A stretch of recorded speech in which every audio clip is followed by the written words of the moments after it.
people have to be careful trying to extrapolate Detroit to other cities. Detroit was an extreme example based upon decades of demographic change, decades of official government action, both state and federal action, but also decades of neglect. Be that as it may, there are other cities that are under distress, significant distress. And I would say for those cities, there are three lessons that you have to take away. Number one, delay yields no benefit whatsoever. The situation is not going to get better. In fact, it's a huge detriment to delay.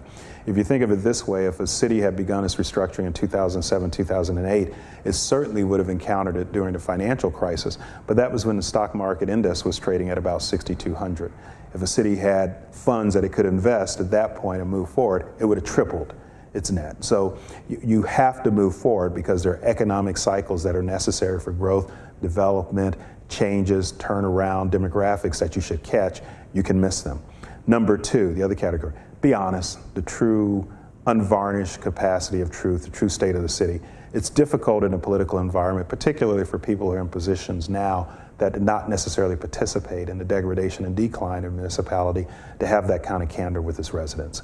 Because unfortunately, the political reality is you're going to own it. Mayor Duggan in Detroit was very courageous in terms of being very candid about the state of affairs and embracing it and saying this is where we are, we have to turn around. But you have to have the political will, the political courage to address it and to be honest with your citizens. Number three, manage expectations. Coming into the city, there was certainly a lot of concerns about the length of time it took for the city to get where it is, and why, for instance, weren't all the lights on after a week after my appointment in March. And very early on, we had to tell people it's taken us 60 years to get here. I have roughly a year and a half to try to make changes, but even then, the yield curve, the outcome on those changes are going to take additional time beyond my turn. In Detroit's case, for instance, on the general service side, you're talking about pensions that are fairly modest. The average pensioner in Detroit gets a pension of $19,400. So when you go to them and say you're going to make changes, literally, you're impacting people's ability to feed themselves, perhaps pay their heating bill in the winter, perhaps have air conditioning in the summer, pay their water bill. You're affecting people's lives in a very real way. So I think it's important that they understand, first of all, that you empathize with their plight. Number two, I think you have to say to them, be that as it may, if I don't do this now, then it's going to get worse. It won't just get worse for you who are 60, 70, or 80. It's going to be significantly worse for those that are 30, 40, and 50, because it may turn out that the pension funds will exhaust their funds during the course of their employment, and there'll be no pensions for them, zero. They'll be damaged beyond repair. Number three, and the communication is, explain to them the choice. And we did that with the plan of adjustment. If we don't do anything, the cuts could be as high as 32%, which are catastrophic. If we do something, on the police and fire side, there are no cuts to your pension. There's a 1/3 reduction in your COLA. On the general service side, we may have to cut your pensions by 4%, but that's a lot better than 32%.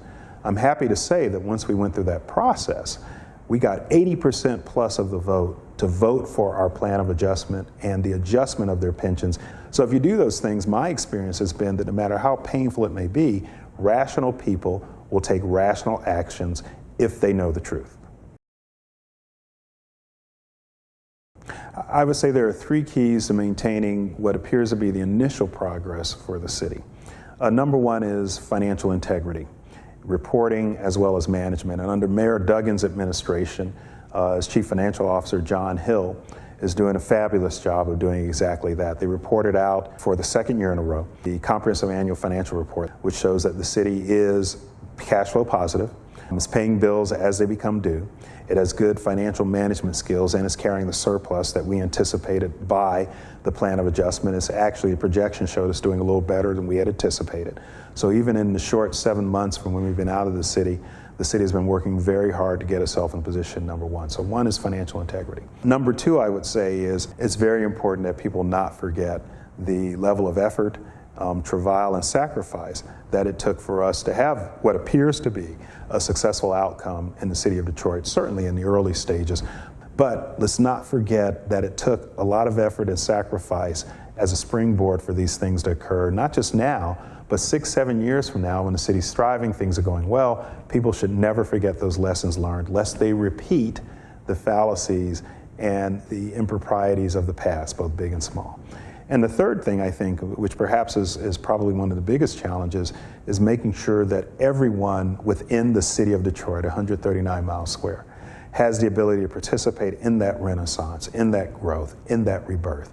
The downtown business crowd, investor crowd, sees the value proposition, and certainly the early indicators of investment, building permits, housing sales, increase in housing values, all of those indicate that the initial results are going quite well. But there are a number of people in the city, the rank and file, the man on the street, the average Joe, if you will, that needs to find a way to participate in that renaissance. That's fine what's going on downtown. I'm out here on the west side. I'm up here on the northeast side. You know what?